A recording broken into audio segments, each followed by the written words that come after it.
Queridos, vamos para a nossa lição.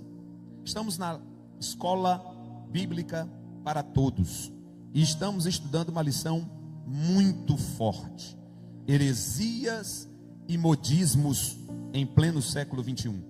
E hoje a gente vai lidar com a lição de número 6. Só para os irmãos terem ideia, até agora nós já caminhamos por as sutilezas de Satanás nos fins dos tempos. Já caminhamos também sobre o islamismo. Quem lembra da aula sobre o islamismo? Né? Olha que coisa terrível. Está aí, está na nossa cara. Tudo que eu ensinei aqui sobre o islamismo está na nossa cara. Sabe quais são as leituras que os especialistas estão fazendo sobre o Islã e o avanço do Islã? É que o Islã está comprometendo culturalmente os países da Europa. Já tem país que perdeu a culturalidade, a sua raiz, as suas bases. Já tem país na Europa que já perdeu. Portugal está caminhando também para isso, mas a igreja está aqui. 2 Tessalonicenses capítulo 2 e 8 diz: há um que detém o avanço do mal. Esse um é uma unidade de coletividade, tipo uma dúzia de ovos. Unidade de coletividade é uma igreja que está detendo a ação do mal. Amém? Falamos também sobre reencarnação. Eu não estava nessa, mas eu soube que foi uma grande bênção. Testemunha de Jeová, que foi a última, que o pastor Gilson desbaratinou, cortou todo mundo no aço. E os testemunhos de Jeová vão procurar outro lugar para poder, né? E hoje nós vamos falar sobre mariolatria. Claro que eu não vou focar 100% nessa aula, ou seja, na proposta da lição, que Deus colocou algo no meu coração, paralelo ao texto que foi lido aqui hoje. Mas vamos caminhar juntos? Amém, irmãos? Eu vou ser bem objetivo, não mais do que 30 minutos, porque nós temos aí um alinhamento com o pessoal que vai batizar, para não ficar tarde. Lição de número 6. Na segunda carta de Paulo a Tessalonicenses, capítulo de número 2, e versículo de número 5, o apóstolo deixou claro: porque há um só Deus e um só mediador entre Deus e os homens, Jesus Cristo, homem. Uma vez que Jesus assumiu o corpo humano e essa posição de intercessão, Jesus nunca mais deixou de ser homem, agora glorificado. É homem e Deus, nunca deixou de ser Deus. E depois de assumir a forma de homem, nunca mais deixou de ser homem. Depois eu explico isso, que isso é profundo demais. A nossa lição começa com: eu quero trazer aqui um cronograma da idolatria. Quando começou a idolatria na igreja primitiva? Coloca para nós aqui, por favor, a lição, tá? Os meninos estão ali, né? A lição, irmão Gustavo, é a 6. Aí você já coloca o cronograma da mariolatria. Por que não dizer da idolatria? Tá bem? Que é esse quadro laranja para toda a igreja contemplar. Nós vamos pegar aqui uma ideia para que os irmãos entendam o fio da meada histórico de quando começou a idolatria na igreja. Tá bem? Olha aí. Pronto. Esse quadro, ele mostra os anos em que a idolatria foi se adaptando dentro da igreja. Lembrem-se que a igreja até o século I, a igreja, ano 33, Jesus morre. Todos nós sabemos que a contagem dos anos é assim: do ano 6000 ao ano 0, quando Jesus nasce. Do ano 0, conta-se até 2026. Por isso que a história da humanidade passou a ser dividida entre antes e depois de Cristo. Amém? Então no ano 33, Jesus morre. No ano 37, Jerusalém é destruída. No ano 70, 37 anos depois de Cristo. E nesse primeiro século é chamado de século da igreja primitiva. Do ano 33 ao ano 100 é o período da igreja primitiva. É o período dos apóstolos. Amém, irmãos? Inclusive, Atos dos Apóstolos narra 30 anos de expansão da igreja. Atos dos Apóstolos. E primeiro século só tem os apóstolos e a igreja iniciando. Tem Paulo abrindo a igreja nas regiões da Ásia Menor, da Grécia, tá? Algumas partes da Europa. Paulo chegou, Roma, e tem os apóstolos cuidando da igreja em Antioquia, Samaria e Jerusalém. É o primeiro século. A igreja está se estruturando, que é o nosso tema, e perseveravam na doutrina e na comunhão e no partir do pão, né? Então, esse é o primeiro século. Segundo século, os apóstolos morreram. O último apóstolo a morrer é João, no ano 90 da era cristã. João morre no ano, repete comigo. Irmão, atenção, é muita informação, e se você ficar distraído, você vai perder a noite. Amém? Então atenção, olhe para cá. Um negócio da distração. Ou você tem a mente muito boa para olhar o que eu estou falando, ou você está deixando para lá, e vai ser uma grande perda em algum momento da sua vida espiritual. Então no ano 90, João morre, é o último a morrer. Vira o ano 100, começa os discípulos dos apóstolos. Policarpo, né? Eusébio de Cesareia e muitos outros vão continuar a história da igreja. Primeiro século, os apóstolos. Segundo século, os discípulos dos apóstolos. Terceiro século, aí vai surgir Orígenes. Vai surgindo outros grandes homens que são chamados de pais da igreja. Pais da igreja. Estes pais da igreja, daí vem a palavra padre, mas não era padre porque padre é latim. Esses pais da igreja continuaram pregando o evangelho, e a obra continuou avançando até o século de número 4. Repete comigo, século de número 4. Não existia idolatria na igreja. A fé era pregada genuinamente como os apóstolos pregaram. A mensagem de Cristo prevalecia com o critério de arrependimento para entrar dentro da igreja e concomitantemente no reino dos céus. Então não havia ainda a igreja estatal, a igreja aliada ao Estado. Os irmãos estão aqui? Amém? Então, século 1, século 2, século 3, meados do século 4, a igreja preserva os princípios da palavra de Deus. Mas quando chega no século 4, começa a acontecer algumas coisas muito estranhas. O que acontece? No ano 325, eu falei que ano? Não, eu falei que ano 325 da história da igreja, um imperador romano chamado Constantino baixou um decreto. E qual era o decreto de Constantino? Que se parasse com a perseguição aos cristãos. A narrativa é bastante romântica, porque a narrativa diz que Constantino teve uma visão. Eu não acredito, mas quem crê, acredite, fiquei à vontade. Que ele teve uma visão de Cristo aparecendo para ele. E nessa visão, Cristo dá um símbolo para ele, que passa a ser a águia romana, passa a ser aquela cruz com um círculo dentro. Já viram aquela cruz com um círculo dentro? E na visão, Jesus falava para ele: por este símbolo vencerás. Constantino estava com uma guerra muito grande contra um outro imperador que queria tomar o trono. Essa guerra se deu na Ponte Málvia, ali por volta do ano 300. E aí Constantino ganhou com um exército menor a batalha. E aí naquele momento, Constantino, que é mais político do que crente, tem gente que diz que ele se converteu. Eu tenho minhas dúvidas porque eu leio muita história, eu vi muitas coisas ali que não... Pronto, mas o que interessa para nós é o seguinte: Constantino apregoou que não se houvesse mais as perseguições aos cristãos. As perseguições aos cristãos começou no ano 50. Que ano? Ainda depois da morte de Cristo, no ano 50, Nero, que botou fogo em Roma, culpa os cristãos e começa a perseguição dos cristãos. No ano 50, 10 mil cruzes foram feitas.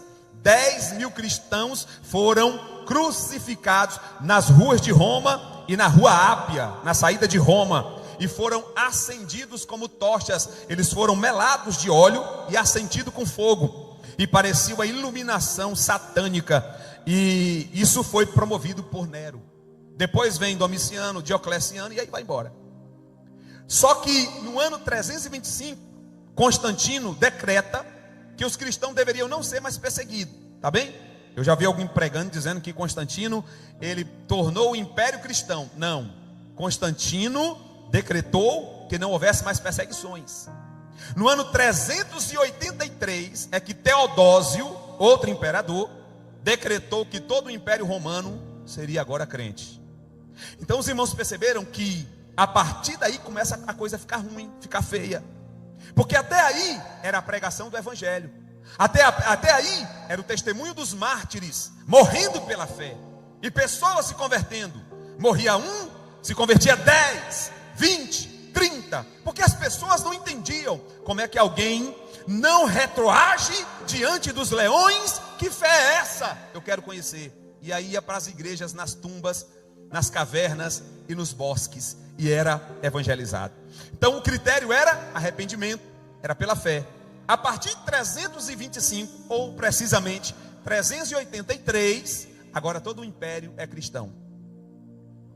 No adágio popular da Bahia, permitam-me o peso da palavra, gato e cachorro agora é cristão. Todo mundo agora é cristão. Os bárbaros, todos os que estão debaixo do império, agora passa a ser da igreja.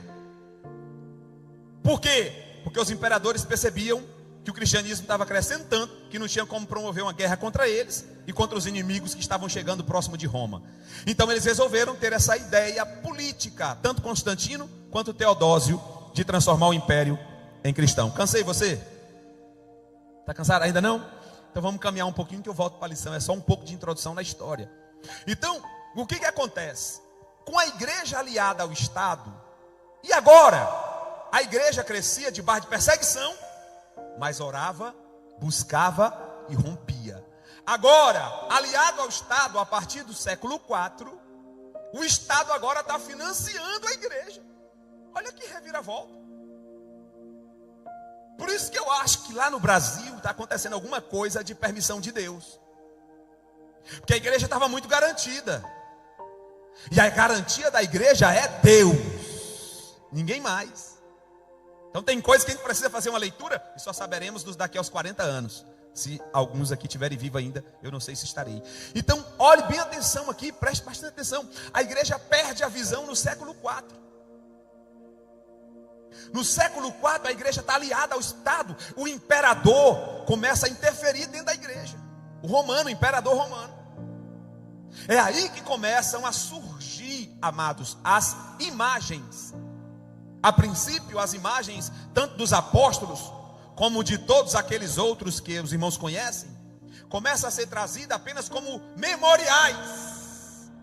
Era uma espécie de memorial, que estava ali para que todos entendessem que um dia estes homens andaram com Jesus e merecem a nossa reverência.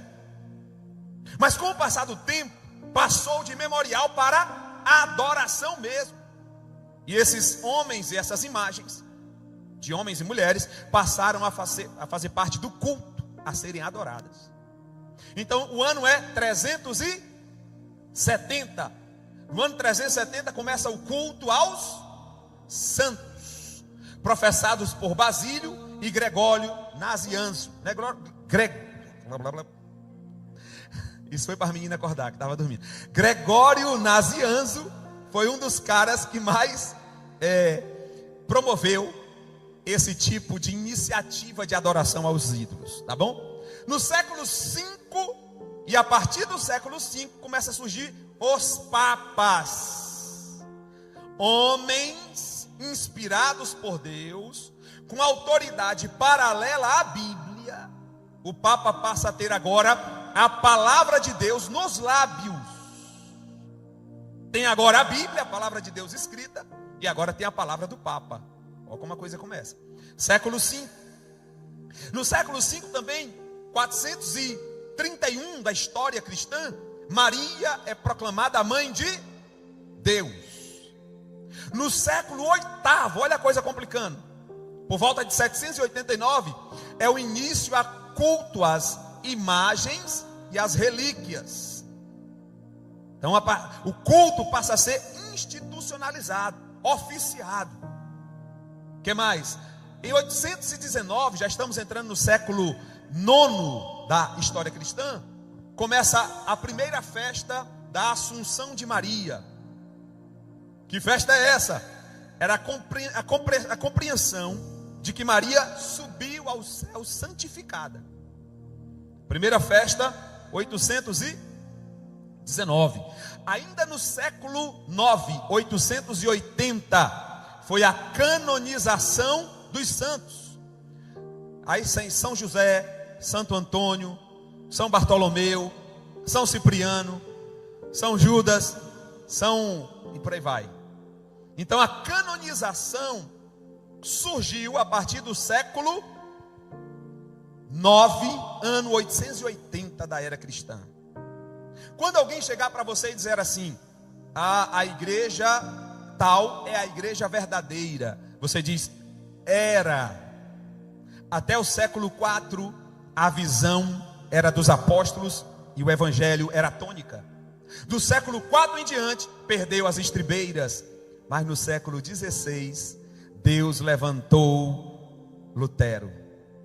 E Lutero, ele é um cisne, um cisne que o império não pôde matar. Isso é outra história. Então no século 11, por volta de 1100, institui-se o culto aos anjos.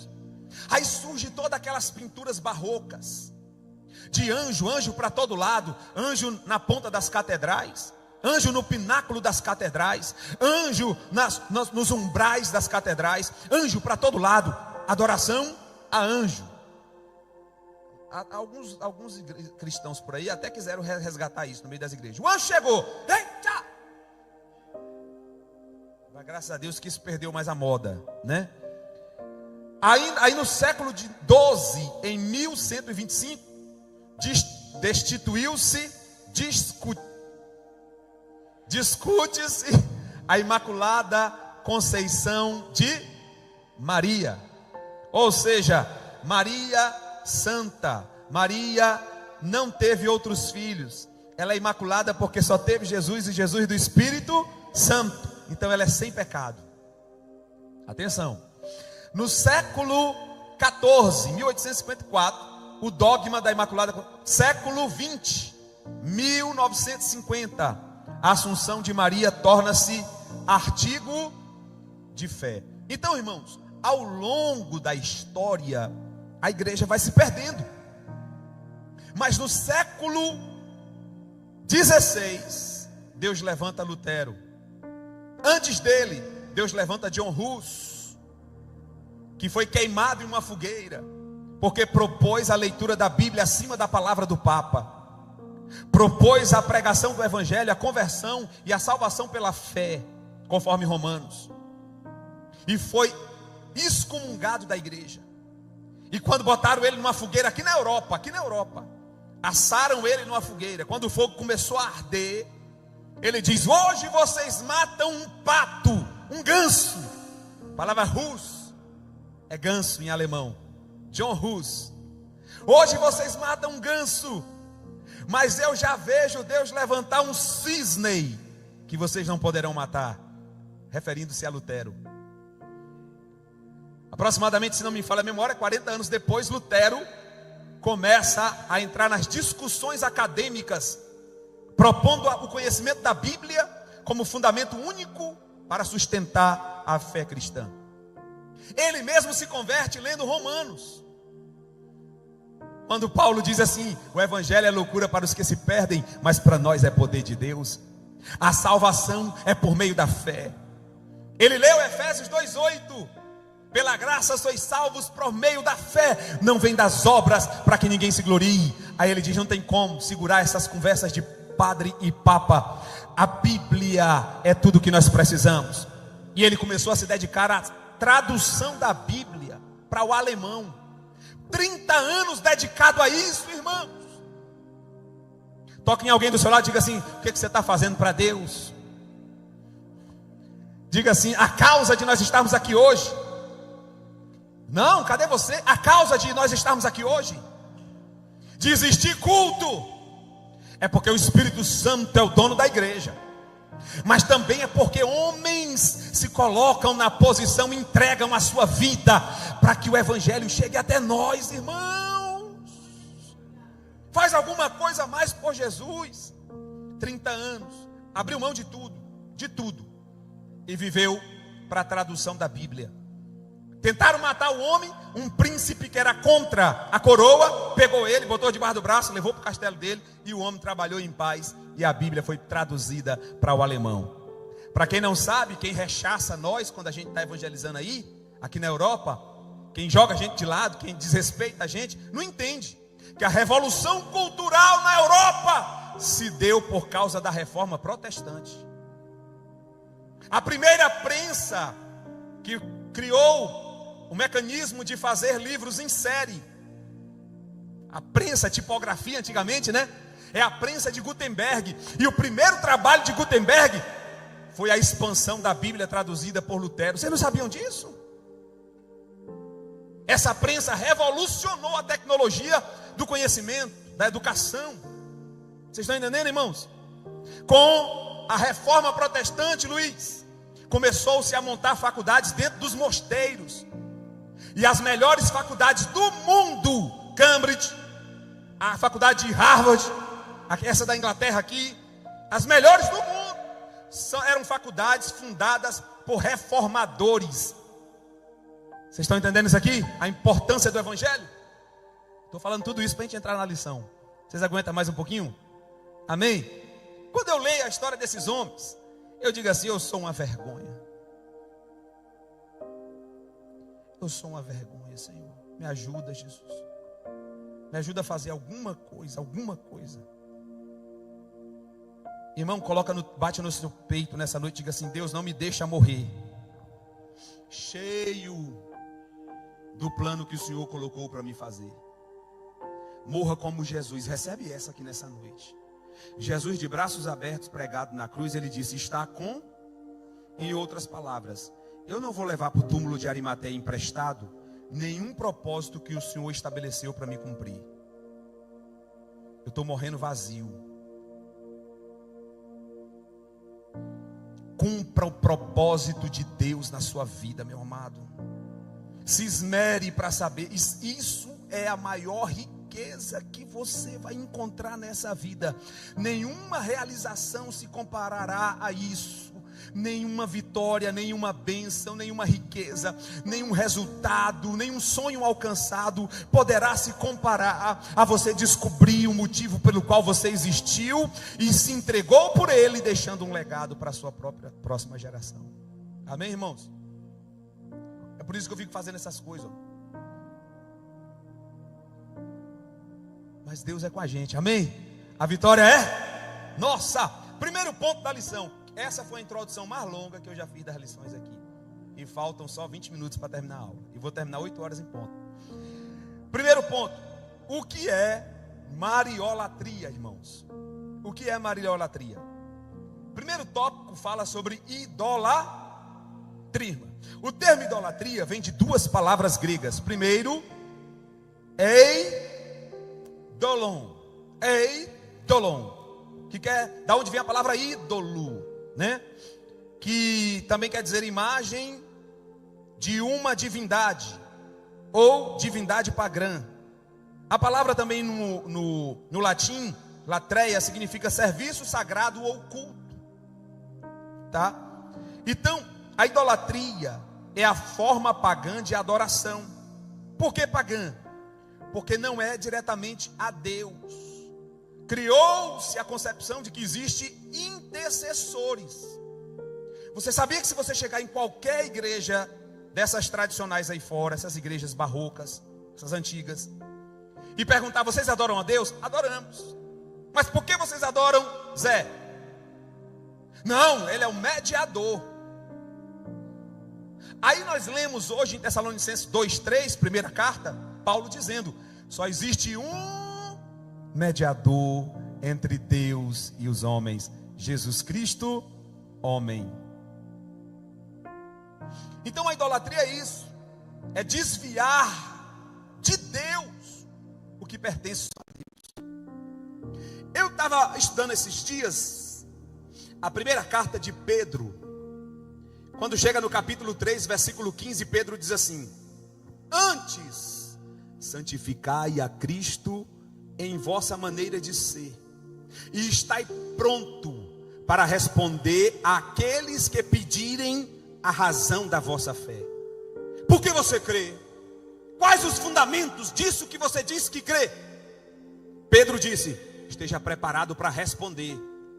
É do diabo essa história de que religião, futebol e política não se discute. Discute sim, se o objetivo é mostrar a verdade.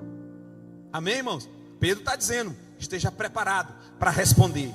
Agora preste atenção. Como começa o versículo é inquietante. Antes santificai a Cristo. Como assim, irmão? Como assim, Pedro? Santificar a Cristo? Cristo já não é santo? Como santificar a Cristo? Como eu santifico a Cristo? Aí fui para o grego. Santificar a Cristo é representar a Cristo de maneira santa, de maneira que quem não conhece compreenda a santidade de Cristo através de nós. Quem entendeu essa mensagem aí? Antes santificar a Cristo é ser um representante tão eficaz desse Cristo por meio da santidade, que as pessoas que não conhecem o Cristo e nunca conheceriam, passem a conhecer através da tua santidade. Tua santidade revela a santidade maior de Deus. Anota isso aí, irmã Rose, que isso aí não tem no YouTube não. Sua santidade revela a santidade de Deus. A maior revelação de Deus na terra, Jesus Cristo. Aí Jesus diz assim, ó: quem quiser vir após mim, negue-se a si mesmo, ou seja, e siga-me, ou seja, viva como eu vivi. Paulo disse: sede os meus imitadores como eu sou de Cristo. O que é o imitador? Aí que vem a palavra discípulo. Discípulo é aquele que imita o mestre. Diga comigo nessa noite: eu sou um talmidim. Talmidim era o discípulo no original. E o discípulo, ele é tão assim enraizado na mensagem do mestre, que ele passa a parecer com o mestre. Vocês lembram de Pedro? A mulher disse: você é por 3 vezes. O cara parecia tanto com Jesus, com o jeito de ser, o comportamento e até o falar leve, calmo, que ela disse assim: só pode ser, você é um deles. Por quê? O discípulo parece com o mestre. Você está representando bem Jesus?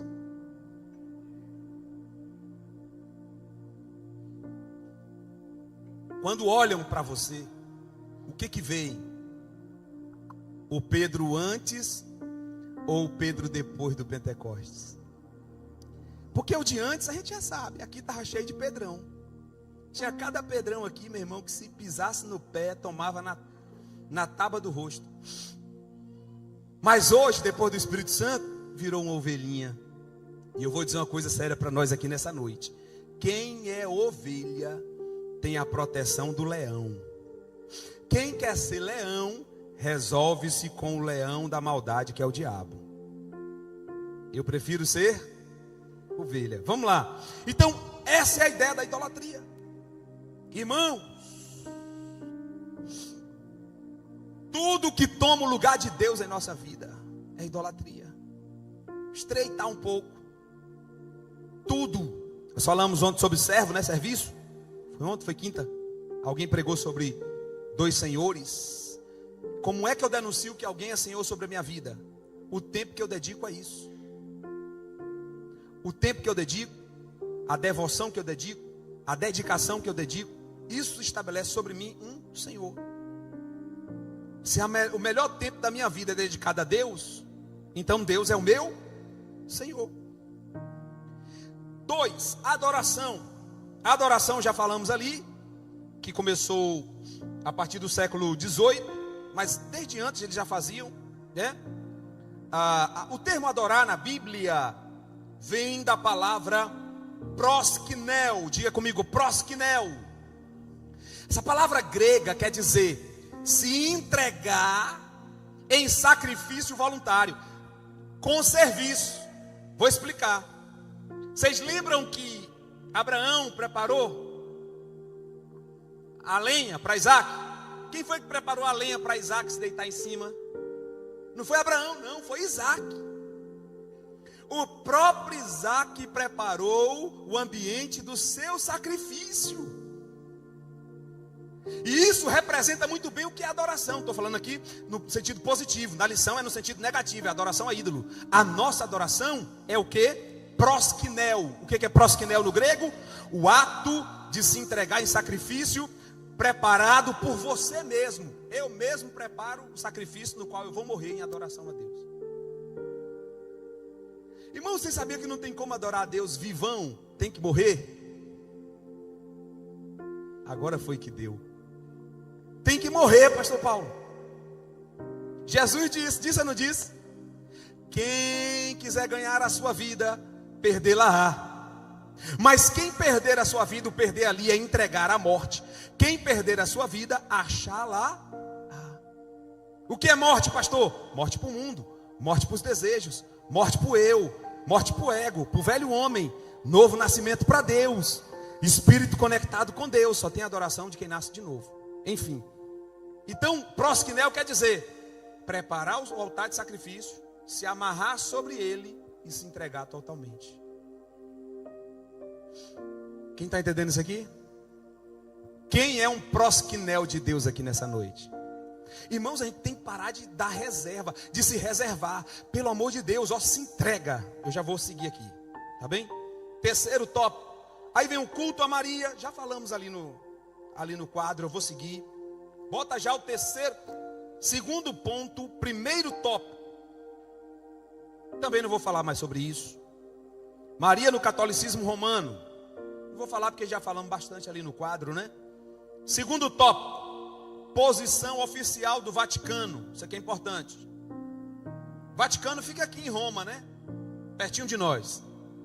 O clero romano nega terminantemente que os católicos adoram Maria, o que é oficialmente confirmado pelo Vaticano. Pronto. Isso é o que se diz. Mas o que se faz não é o que se diz. Por isso que Jesus disse assim, ó: ei, ouçam o que os fariseus dizem, porque eles pregam a palavra de Deus, mas não façam o que eles fazem. Então é mais ou menos aqui. O Vaticano afirma, não, nós não adoramos. Mas na prática, vá na igreja que você vai ver. Vocês estão entendendo? Todavia é muito comum o tradicional, olha ali, ó, trocadilho católico, adoração e venera. Sobe, por favor. Mas as declarações de quem falar essa palavra aí vai ganhar um caldo de cana. Mas as declarações de ligou, isso deve ser francês, né? Esse rapaz aí.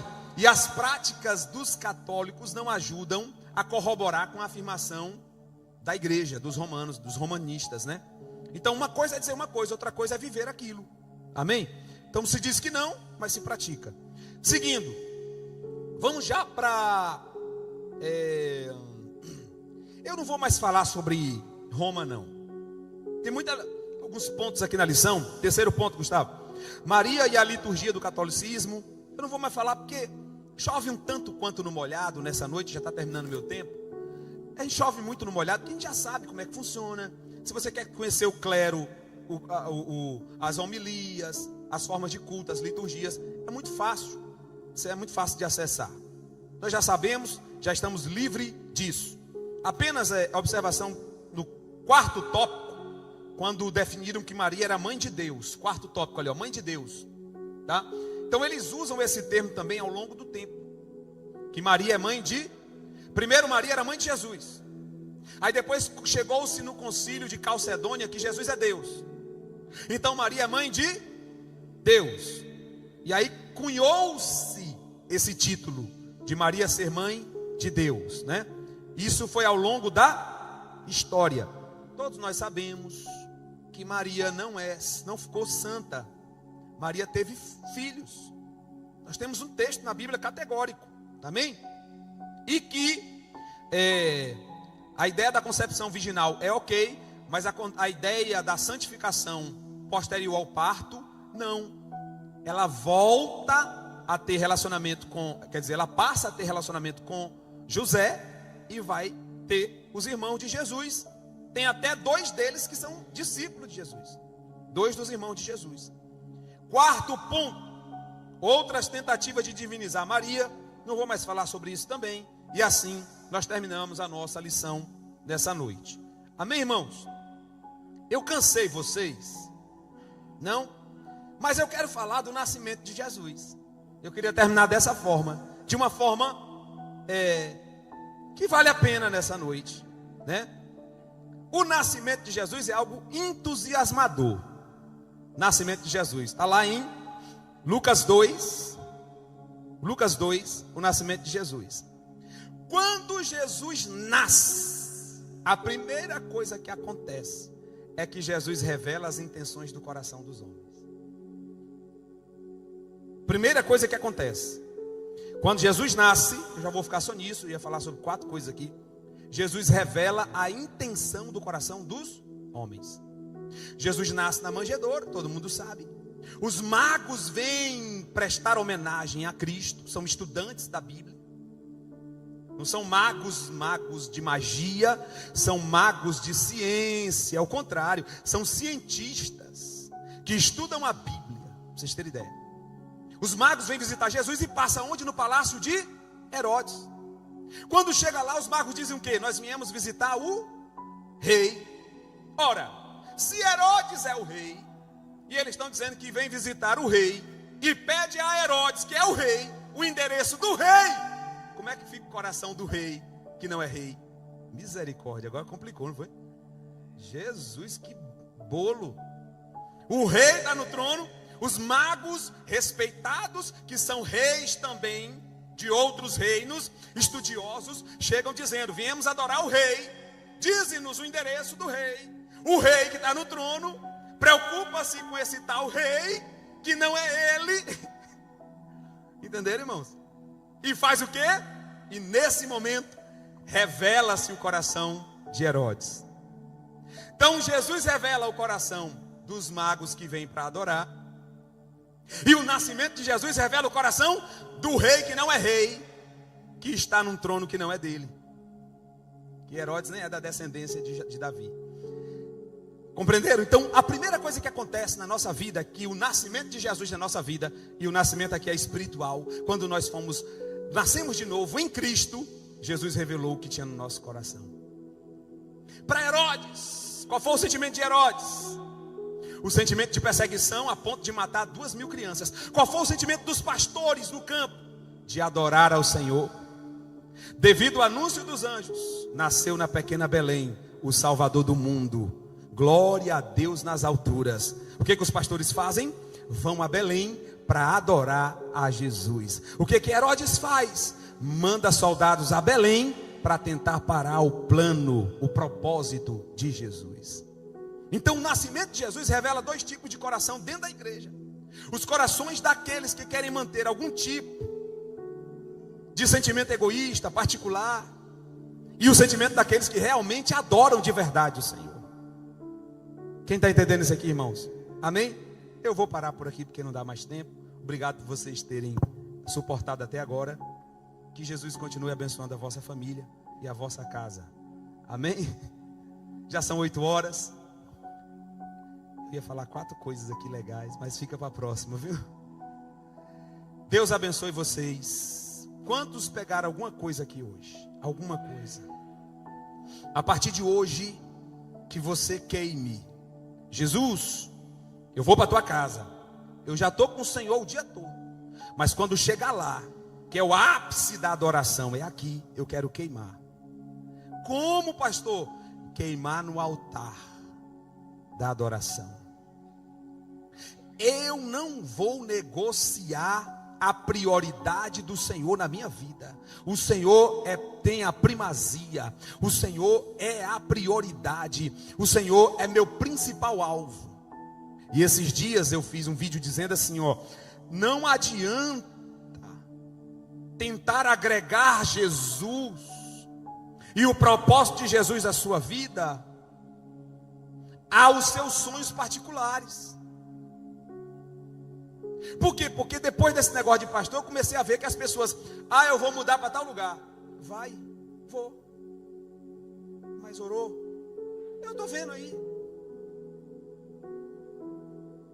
Ah, não, agora eu vou fazer um curso em tal lugar. Sim, mas já percebeu qual é o propósito? Já entendeu qual? Não, pastor, depois eu até vejo se tem uma igreja lá. Não, eu vou empreender em determinada área. Já orou? Se Deus tem um propósito nisso, se Deus está nisso, se está no coração de Deus, se coaduna com você, com o que Deus tem para você. Não, depois eu dou um jeito, eu vejo lá como é que vai ser e tal. Irmãos, não. Mova-se em Deus.